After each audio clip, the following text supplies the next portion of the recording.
الحمد لله نحمده ونستعينه ونستغفره ونؤمن به ونتوكل عليه ونعوذ بالله من شرور أنفسنا ومن سيئات أعمالنا من يهده الله فلا مضل له ومن يضلله فلا هادي له ونشهد أن لا إله إلا الله وحده لا شريك له ونشهد أن سيدنا وسندنا وحبيبنا ومولانا محمدا عبده ورسوله صلى الله تعالى عليه وعلى آله وأصحابه وبارك وسلم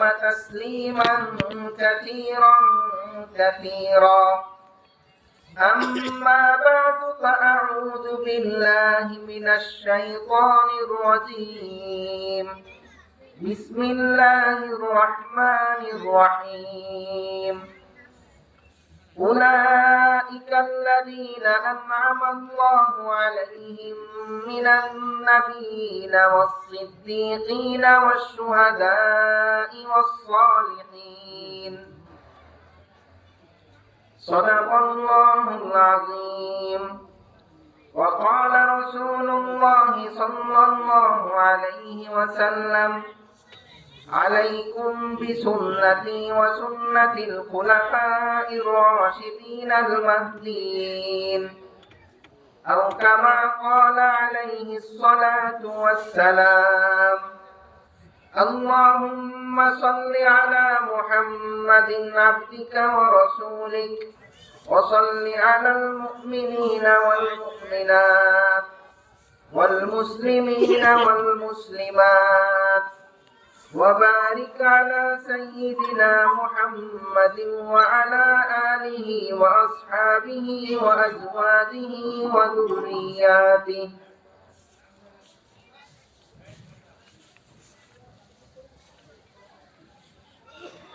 আমরা প্রথমেই আল্লাহ পাক রব্বুল আলামিনের দরবারে শুকরিয়া আদায় করব।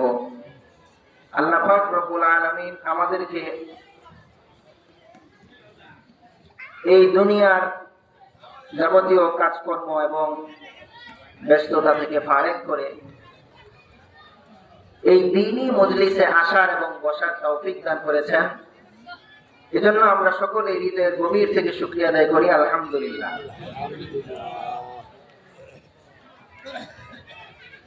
রাহমানিয়া মাদ্রাসা ও এতিমখানা, এই মাদ্রাসার ছাত্রদের পাগড়ি প্রদান উপলক্ষে এই ইসলামী মহাসম্মেলন, এখানে অনেক বড় বড় উলামায়ে কেরাম বুজুর্গানে দ্বীন উপস্থিত হবেন। তারা গুরুত্বপূর্ণ আলোচনা করবেন। আমরা সেগুলো আমলের নিয়তে, নিজের জীবনে বাস্তবায়নের নিয়তে শুনব এবং সে অনুযায়ী আমল করব ইনশাআল্লাহ। আমাকে কিছু কথা বলার জন্য আদেশ দেওয়া হয়েছে। আমার শ্রদ্ধেয় শ্বশুর হাফেজ মাওলানা ওবায়দুল্লাহ সাহেব দামাত বারাকাতুহুম এবং আজকের মাহফিলের যিনি সহসভাপতি আমার জ্যাঠা শ্বশুর হাফেজ মাওলানা আব্দুল্লাহ সাহেব, তারা এই মাদ্রাসা এবং মসজিদের জন্য এই এলাকায় দ্বীন প্রচারের একটি মাধ্যম, এই মাদ্রাসার পিছনে তারা মেহনত করছেন। আল্লাহ পাক রব্বুল আলামিন এই মাদ্রাসা এবং মসজিদ, এই এলাকার মানুষ এবং যারা এর জন্য মেহনত করছেন তাদের সবাইকে পরিপূর্ণ কবুল করুন। আমরা সকলেই বলি আমিন। আমি আপনাদের সামনে কোরআনে কারীমের ৬০০০-এর অধিক আয়াত থেকে একটি আয়াতের অংশ পাঠ করেছি। এবং রাসূল করিম সাল্লাল্লাহু আলাইহি ওয়াসাল্লামের অসংখ্য হাদিসের মধ্য থেকে একটি হাদিস পাঠ করেছি। এর আলোকে আপনাদের সামনে কিছু দ্বীনি কথা আরজ করার চেষ্টা করব। আমা তাওফীকি ইল্লা বিল্লাহ। মুহতারাম হাজিরিন, আমরা প্রতিদিন 5 ওয়াক্ত নামাজ আদায় করি। 5 ওয়াক্ত নামাজ আমাদের জন্য দৈনন্দিন ফরজ। ঈমান আনার পরে সবচেয়ে গুরুত্বপূর্ণ এবং সবচেয়ে বড় দায়িত্ব হলো নামাজ আদায় করা। আর এই নামাজের অন্যতম গুরুত্বপূর্ণ অংশ হলো কেরাত পাঠ করা। আর কেরাতের মধ্যে সবচেয়ে গুরুত্বপূর্ণ হলো সূরা ফাতিহা। এই সূরা ফাতিহা ছাড়া আমাদের নামাজ হয় না। আমরা সারা দিনে যত নামাজ আদায় করি, দিনে রাত্রে আমরা যত নামাজ আদায় করি, এই নামাজের মধ্যে প্রত্যেক রাকাতে সূরা ফাতিহা পাঠ করতেই হয় আমাদের। আমরা এটা করি। এর পিছনে আল্লাহ পাক রব্বুল আলামিনের একটি গুরুত্বপূর্ণ এবং মহান উদ্দেশ্য রয়েছে। অর্থাৎ আল্লাহ পাক বান্দার জন্য প্রত্যেক রাকাতে সূরা ফাতিহা পড়ার ব্যবস্থা করেছেন, এই নিয়ম করে দিয়েছেন। এর মধ্যে একটি গুরুত্বপূর্ণ উদ্দেশ্য রয়েছে। এই সূরা ফাতিহার মধ্যে একটি গুরুত্বপূর্ণ দোয়া আল্লাহ তাআলা শিখিয়েছেন বান্দাকে। সেই দোয়াটি হলো সিরাতে মুস্তাকিম, সরল সঠিক পথের উপর অটল অবিচল থাকা। হাকিমুল উম্মত মুজাদ্দিদে মিল্লাত হযরত মাওলানা আশরাফ আলী থানভী রাহমাতুল্লাহি আলাইহিকে এক ব্যক্তি বলল, হুজুর আমার জন্য দোয়া করবেন। থানভী রাহমাতুল্লাহি আলাইহি তাকে জিজ্ঞেস করলেন, তোমার জন্য কি দোয়া করব? তখন ওই লোক বলল, হুজুর আপনি আমাকে শিখিয়ে দেন আমি কি দোয়া চাইবো। তখন থানভী রাহমাতুল্লাহি আলাইহি বললেন, তুমি হেদায়েতের দোয়া চাইবে। যে কারো কাছে তুমি দোয়া চাইবে, সর্বপ্রথম এই দোয়া চাইবে যে আল্লাহ পাক যেন হেদায়েতের উপর, সরল সঠিক পথের উপর তোমাকে অটল অবিচল রাখেন। আর এই দোয়াই আল্লাহ তাআলা সূরা ফাতিহার মধ্যে শিখিয়েছেন, ইহদিনাস সিরাতাল মুস্তাকিম বলে। সিরাতে মুস্তাকিমের অর্থ হলো সরল পথ, সঠিক পথ। যেই পথ হেদায়েতের পথ, যেই পথ কুরআন সুন্নাহর পথ, যেই পথ আল্লাহর পথ, রাসূলের নির্দেশিত পথ, সেই পথই হলো সিরাতে মুস্তাকিম। এক আয়াতের মধ্যে আল্লাহ পাক রব্বুল আলামিন বলেছেন, আন্না হাযা সিরাতী মুস্তাকিমান ফাত্তাবিউহু ওয়া লা তাত্তাবিউস সুবুলা ফাতাফাররাকা বিকুম আন সাবিলিহি। আল্লাহ পাক রব্বুল আলামিন বলেন, হে আমার বান্দারা, এই পথ হলো সিরাতে মুস্তাকিম, সরল সঠিক পথ হলো এই রাস্তা। তোমরা এই পথের অনুসরণ করবে, কোরআন হাদিসের এই পথের অনুসরণ তোমরা করবে, তাহলে তোমরা পথভ্রষ্ট হবে না। যদি তোমরা এই কোরআন হাদিসের পথ থেকে বিচ্যুত হয়ে যাও, তাহলে তোমরা গুমরাহ হয়ে যাবে এবং জাহান্নামী হবে। এর আরো স্পষ্ট পরিচয় আল্লাহ তাআলা দিয়েছেন।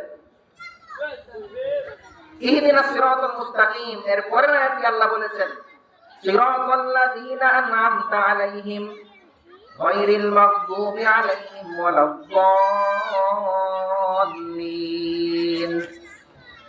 আল্লাহ পাক রব্বুল আলামিন বলেন, সিরাতে মুস্তাকিম হলো ওই সমস্ত লোকের পথ যাদের উপর আমি নিয়ামত দান করেছি, যাদের উপর আমি অনুগ্রহ দান করেছি, যারা গুমরাহ হয়ে যায়নি এবং যারা আল্লাহ তাআলার লানতের শিকার হয়নি, তাদের পথ হলো সিরাতে মুস্তাকিম, তাদের পথ হলো সরল সঠিক পথ।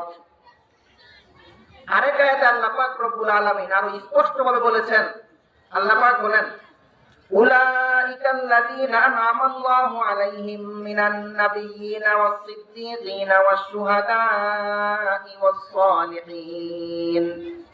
আল্লাহ পাক রব্বুল আলামিন বলেন, আমি অনুগ্রহ করেছি, আমি নিয়ামত দান করেছি চার প্রকার লোকের উপর আল্লাহ তাআলা নিয়ামত দান করেছেন, অনুগ্রহ করেছেন।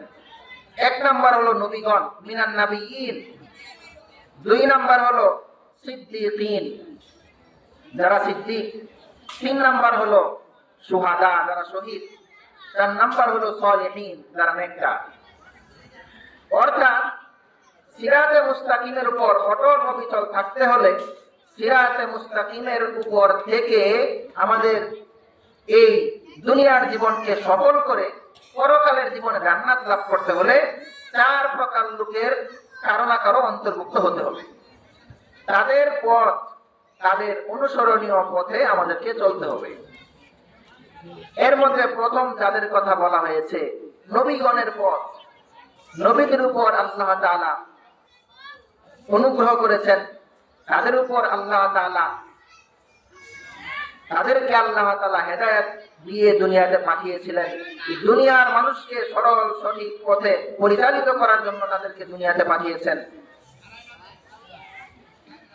নবীদের মধ্যে সর্বশেষ এবং সর্বশ্রেষ্ঠ নবী ছিলেন আমাদের নবী সাইয়্যিদুল মুরসালিন রাহমাতুল লিল আলামিন খাতামুন নবিয়্যিন হযরত মুহাম্মদ মুস্তাফা সাল্লাল্লাহু আলাইহি ওয়াসাল্লাম।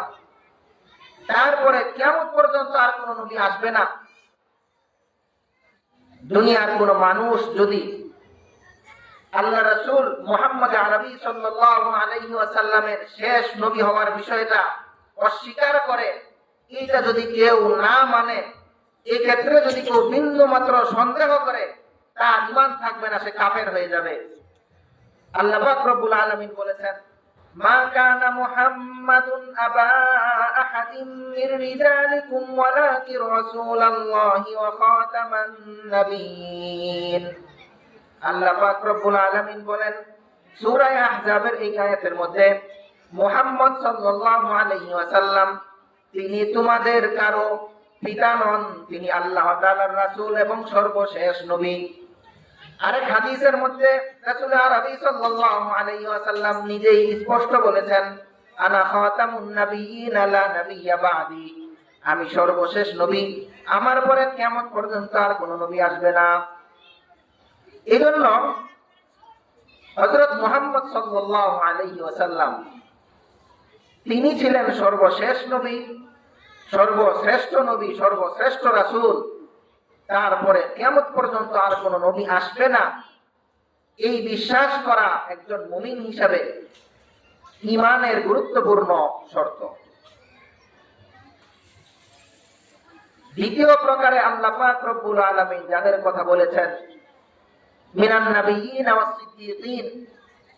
সিদ্দিক বলা হয় যারা রাসূল সাল্লাল্লাহু আলাইহি ওয়াসাল্লামের উপর, যারা রাসূল সাল্লাল্লাহু আলাইহি ওয়াসাল্লামের দ্বীনের উপর, আল্লাহ তাআলার কিতাবের উপর, আল্লাহ তাআলার উপর কোন ধরনের সন্দেহ সংশয় ছাড়া এই দাওয়াত পাওয়া মাত্রই সাথে সাথেই যারা পরিপূর্ণভাবে বিশ্বাস করে, তারা হলো সিদ্দিক। সিদ্দিক ছিলেন হযরত আবু বকর সিদ্দিক রাদিয়াল্লাহু আনহু, যিনি রাসূল সাল্লাল্লাহু আলাইহি ওয়াসাল্লামের দাওয়াত পাওয়া মাত্রই রাসূলের উপর ঈমান এনেছিলেন, আল্লাহ তাআলার প্রতি বিশ্বাস স্থাপন করেছিলেন। যিনি কাফেরদের কথার উত্তরে বলেছিলেন যে মুহাম্মদ সে আল্লাহ তাআলার নবী, আল্লাহর রাসূল, এই ব্যাপারে আমি পরিপূর্ণ বিশ্বাস করি, তিনি ছিলেন সিদ্দিক আকবর রাদিয়াল্লাহু আনহু। তিন নম্বর প্রকার আল্লাহ তাআলা যাদের কথা বলেছেন ওয়াশুহাদা, শহীদ বলা হয় সবচেয়ে ফজিলতপূর্ণ শহীদ, যারা আল্লাহ তাআলার দ্বীনের জন্য, আল্লাহর কালিমা আল্লাহর জমিনে বুলন্দ করার জন্য, এই দ্বীনের জন্য, ইসলামের জন্য, যারা ইসলামী ভূখণ্ডের জন্য, ইসলামী রাষ্ট্রের জন্য যারা নিজেদের জীবন দেয়, যারা তাদের জীবনকে আল্লাহর রাস্তায় বিলিয়ে দেয়, তারা হলো শহীদ। আর চার নম্বর প্রকার হলো সালিহিন। কোরআন শরীফে আল্লাহ পাক রব্বুল আলামিন সালিহিনদের কথা বলেছেন, যারা নেক কাজ করে, জীবনের সব ক্ষেত্রে যারা যারা আল্লাহ এবং রাসূলের অনুসরণ করে তারা হলো সালিহিন। তো এই চার প্রকার লোকের মাঝে নবী হওয়া এটা আমাদের জন্য সম্ভব না। নবীর পথের অনুসরণ করতে হবে। দ্বিতীয় সিদ্দিক, এটাও অনেক কঠিন পর্যায়ে। 3 নাম্বার হলো সুহাদা, শহীদগণ, যারা শহীদ হওয়ার ইচ্ছা, আল্লাহর পথে আমাদের জীবন বিলিয়ে দেওয়ার ইচ্ছা এবং মানসিকতা আমাদের সকলের মধ্যে সবসময় রয়েছে। আমরা সুযোগ পেলে ইসলামের জন্য, এই দ্বীনের জন্য আমাদের জীবন বিলিয়ে দিব। 4 নাম্বার হলো সালিহিন, এটা হলো আমাদের আলোচ্য বিষয়। আমরা আমাদের জীবনের সর্বক্ষেত্রে প্রতিটা মুহূর্তে, যতদিন আমরা বাঁচবো, যত মুহূর্ত আমরা এই দুনিয়াতে সময় কাটাবো, প্রত্যেকটা মুহূর্তে যেন আল্লাহ এবং রাসূলের আদর্শের উপর জীবন যাপন করতে পারি, তাহলেই আমরা সালিহিন হতে পারবো। আল্লাহ পাক রব্বুল আলামিন কোরআনে কারীমের মধ্যে বলেছেন,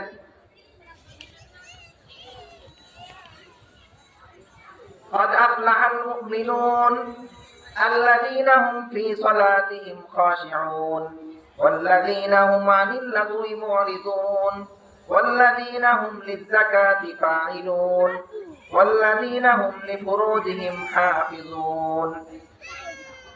আল্লাহ পাক রব্বুল আলামিন বলেন, তারাই হলো প্রকৃত মুমিন যারা তাদের নামাজের মধ্যে খুশু খুজু অবলম্বন করে, খুশু খুজুর সাথে যারা নামাজ আদায় করে, যারা দুনিয়ার জীবনে অন্যায় অহেতুক অনর্থক কাজকর্ম থেকে যারা নিজেদেরকে বিরত রাখে, যারা নিজেদের সম্পদকে যাকাত আদায়ের মাধ্যমে নিজেদেরকে আত্মশুদ্ধির মাধ্যমে পবিত্র করে রাখে, গুনাহমুক্ত রাখে, যারা তাদের অঙ্গীকার পূর্ণ করে, যারা তাদের আমানত রক্ষা করে, তারা হলো প্রকৃত মুমিন, তারা হলো নেককার, তারা হলো সফল কাম। তো নেককার হলে, প্রকৃত মুমিন হলে আল্লাহ তাআলার ওলি হওয়া যায়। আল্লাহ তাআলা প্রকৃত মুমিন যারা, তাদেরকে বন্ধুরূপে গ্রহণ করেন, তাদেরকে আল্লাহ তাআলা বন্ধু বানিয়ে নেন। এই সম্পর্কে আল্লাহ তাআলা কোরআনের মধ্যে বলেছেন, আল্লাহু ওয়ালিয়ুল্লাযীনা আমানু ইউখরিজুহুম মিনাজ যুলুমাতি ইলান নূর। আল্লাহ পাক রব্বুল আলামিন বলেন, আমি আল্লাহ মুমিনদের অভিভাবক, আমি আল্লাহ মুমিনদের বন্ধু। মুমিনদেরকে আমি বন্ধু রূপে গ্রহণ করেছি। আমি তাদেরকে অন্ধকার থেকে আলোর পথে, গোমরাহি থেকে হেদায়েতের পথে পরিচালিত করি। মুমিন হলে, আল্লাহ তাআলার ওলি হলে এর কি লাভ, এ সম্পর্কে আল্লাহ পাক রব্বুল আলামিন অন্য জায়গায় ইরশাদ করেন, আলা ইন্না আউলিয়া আল্লাহি লা খাউফুন আলাইহিম ওয়া লা হুম ইয়াহজানুন আল্লাযীনা আমানু ওয়া কানু ইয়াত্তাকুন লাহুমুল বুশরা ফিল হায়াতিদ দুনিয়া ওয়া ফিল আখিরাহ।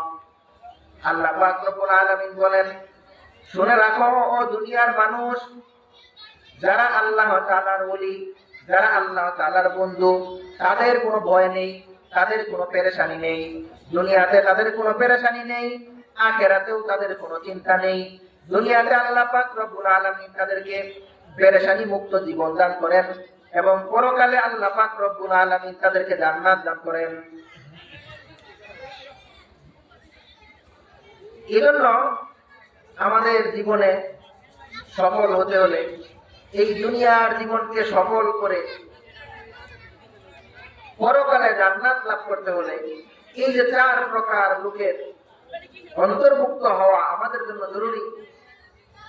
4 প্রকার লোকের পথের অনুসরণ করা, তাদের পথে চলা, এটা আমাদের জন্য জরুরি। এর মধ্যে সালিহিন, নেককারগণ, আমাদের জীবনের প্রত্যেকটা মুহূর্তে যেন আমরা এই পথের উপর অবলম্বিত থাকতে পারি, চলতে পারি, এটা আমাদের জন্য গুরুত্বপূর্ণ। আমাদের জীবনে কত কিছু সময় আমরা পাই, কিন্তু আমরা ঠিক মতো নামাজ আদায়ের সময় পাই না। আমরা 24 ঘন্টার মধ্যে 1 ঘন্টা সময় আল্লাহ তাআলাকে দিতে পারি না, আল্লাহ তাআলার জন্য আমাদের সময় দিতে পারি না। আমরা আমাদের জীবনে কত পেরেশানি, কত সমস্যা, কত অসুবিধার মধ্যে থাকি। এর জন্য আমরা দুনিয়ার বিভিন্ন জায়গায় দৌড়াদৌড়ি করি, ছুটাছুটি করি, পেরেশান হই। কিন্তু আমাদের হাতে 2 রাকাত সলাতুল হাজত নামাজ পড়ার মতো সুযোগ থাকে না। সলাতুল হাজত হাদিসের মধ্যে রাসূল সাল্লাল্লাহু আলাইহি ওয়াসাল্লাম শিখিয়েছেন, যদি কারো কোনো সমস্যা হয়, কেউ কোনো বিপদে পড়ে, তাহলে সে যেন আল্লাহ তাআলার কাছে 2 রাকাত নামাজ আদায় করে দোয়া করে, তাহলে আল্লাহ পাক তার সেই সমস্যা সমাধান করে দিবেন, তার সেই প্রয়োজন পুরা করে দিবেন। আজকে আফসোসের বিষয়, আমাদের দুনিয়াবি নানান ব্যস্ততা থাকে, আমরা কত সময় নষ্ট করি দুনিয়াবি অহেতুক অনর্থক কাজে, কিন্তু আল্লাহ তাআলার কাছে আমরা আমাদের সময় দিতে পারি না। আল্লাহ তাআলার জন্য আমাদের এই সামান্য সময় ব্যয় করতে পারি না। আর আমাদের জীবনের পেরেশানি এবং যা ঝামেলা অসুবিধার তো কোনো শেষ নেই। নামাজ পড়ে দোয়া করা, এটাই একটা ইবাদত, গুরুত্বপূর্ণ ইবাদত। হাদিস শরীফের মধ্যে রাসূল করিম সাল্লাল্লাহু আলাইহি ওয়াসাল্লাম ইরশাদ করেছেন, আদ-দুআউ মুকুল ইবাদা। অন্য বর্ণনা রয়েছে আদ-দুআউ হুয়াল ইবাদা, দোয়া করাটাই একটা ইবাদত। আমরা ঠিকমতো নামাজ পড়ে আল্লাহ তাআলার কাছে দোয়া করি না। দোয়া করলেও আমরা দোয়া কবুলের জন্য তাড়াহুড়া করি, অস্থির হয়ে যাই, পেরেশান হয়ে যাই। অথচ মুমিনের কোন দোয়াই আল্লাহ তাআলা বিফল করেন না, ব্যর্থ করেন না। হাদিসের মধ্যে রাসূল সাল্লাল্লাহু আলাইহি ওয়াসাল্লাম বলেছেন, কেউ যদি আল্লাহ তাআলার কাছে দোয়া করে, আল্লাহ তাআলা তাকে তিনটি জিনিসের কোন একটা জিনিস অবশ্যই দান করেন। 1 নাম্বার, যে জিনিস বান্দা আল্লাহর কাছে চায়, আল্লাহ তাআলা সেটাই দিয়ে দেন। 2 নাম্বার, যে জিনিস বান্দা আল্লাহর কাছে চাইলো, এটা না দিয়ে আল্লাহ পাক রব্বুল আলামিন তার কোনো বড় বিপদ সরিয়ে দেন, তার আরো বড় কোনো ঝামেলা থেকে রক্ষা করেন। 3 নাম্বার, যদি এই দুইটার কোনোটাই না হয়, তাহলে আল্লাহ পাক রব্বুল আলামিন এই দোয়ার জন্য আলাদা নেকি, এই দোয়ার ফলাফল স্বরূপ বিরাট সওয়াব আল্লাহ পাক রব্বুল আলামিন তার জন্য লিখে রাখেন আমলনামায়। হাদিসের মধ্যে আছে, কিয়ামতের ময়দানে একদল বান্দা আল্লাহ তাআলার কাছে বলবে, আল্লাহ, দুনিয়াতে তো আমি এত নেক আমল করি নাই, আমার আমলনামায় এত নেক আমল কিভাবে আসলো? আল্লাহ পাক রব্বুল আলামিন বলবেন, দুনিয়াতে তুমি আমার কাছে দোয়া করেছিলে, সেই দোয়ার ফলাফল, সেই দোয়ার প্রতিদান দুনিয়াতে আমি তোমাকে দেই নাই, আজকের জন্য আমি রেখে দিয়েছি। তখন বান্দা বলবে, আয় আফসোস, দুনিয়াতে আমার যদি কোনো একটা দোয়াও কবুল না হতো, তাহলেই মনে হয় বেশি ভালো হতো, আজকের এই মুহূর্তে তো আমার নেকির বেশি প্রয়োজন ছিল। এই জন্য দোয়া কবুলের সবচেয়ে বড় 2টা শর্ত হলো নিজের উপার্জন, নিজের সবকিছু পরিপূর্ণ হালাল হওয়া। 2 নাম্বার হলো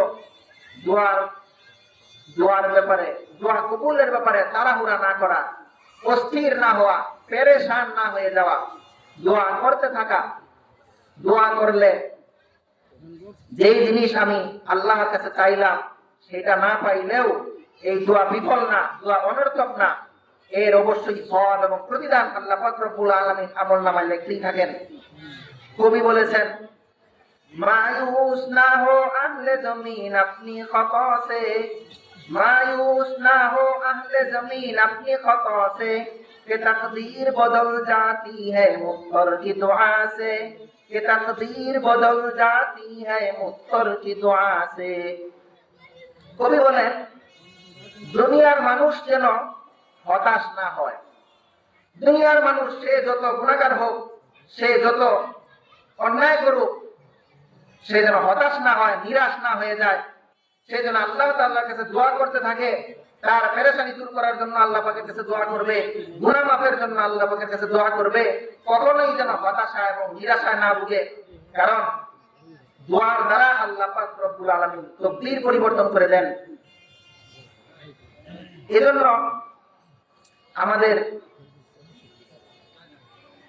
আমাদের জীবনে আমরা জীবনে যত কাজ করি, আমাদের দুনিয়াতে আমরা যে সময় কাটাই এবং জীবন অতিবাহিত করছি, এর মধ্যে আল্লাহ পাক রব্বুল আলামিনের যে হক রয়েছে, ঈমানের যে দাবি রয়েছে, এইটার ব্যাপারে লক্ষ্য রাখা আমাদের জন্য জরুরি। এটা অনেক গুরুত্বপূর্ণ। এক আয়াতে আল্লাহ পাক রব্বুল আলামিন বলেন, লা তাকনাতু মির রাহমাতিল্লাহ।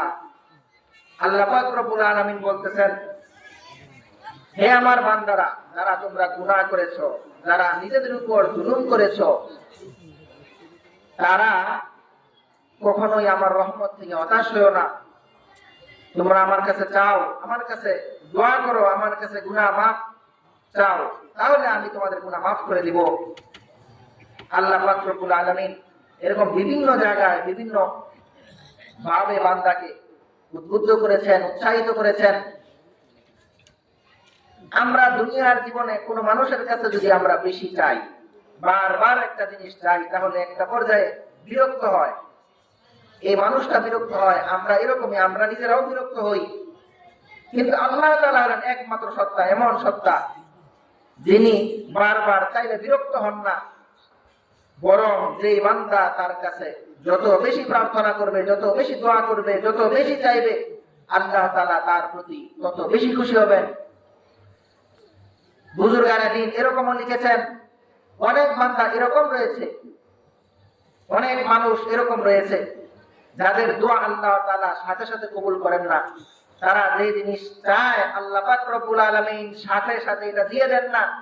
কেন দেন না? কারণ আল্লাহ পাক রব্বুল আলামিন চান যে এই বান্দা আমার কাছে বেশি বেশি দোয়া করুক, এই বান্দা আমার কাছে বেশি বেশি প্রার্থনা করুক, সে আমার কাছে বেশি বেশি কাকুতি মিনতি করুক, ফরিয়াদ করুক। এটা আল্লাহ তাআলার কাছে ভালো লাগে, আল্লাহ তাআলা খুশি হন।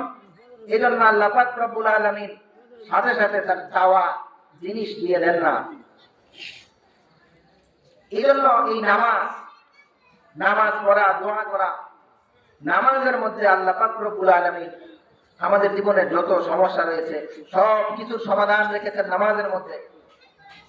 হাদিসে সাহাবায়ে কেরামের কথা বলা হয়েছে, সাহাবায়ে কেরাম যে কোনো পেরেশানিতে পড়তেন, যে কোনো সমস্যায় পড়তেন, তারা সবার আগে নামাজ পড়ে আল্লাহ তাআলার কাছে দোয়া করতেন।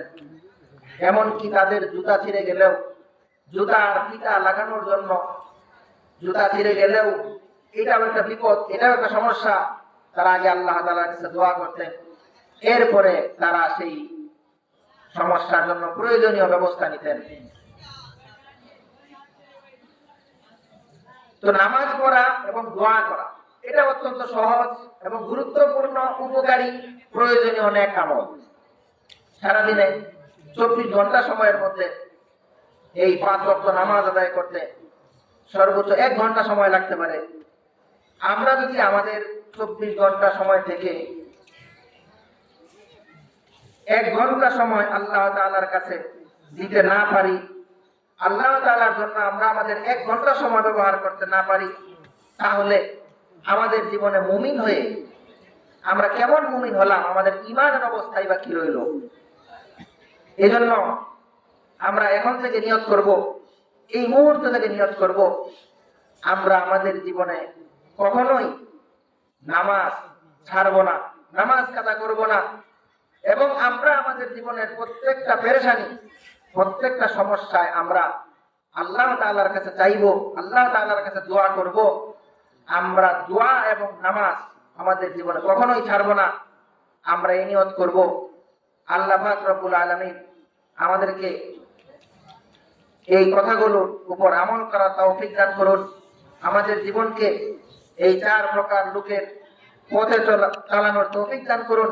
আমাদেরকে সিরাতে মুস্তাকিমের উপর অটল অবিচল রাখুন। পরকালে আমাদেরকে জান্নাত দান করেন।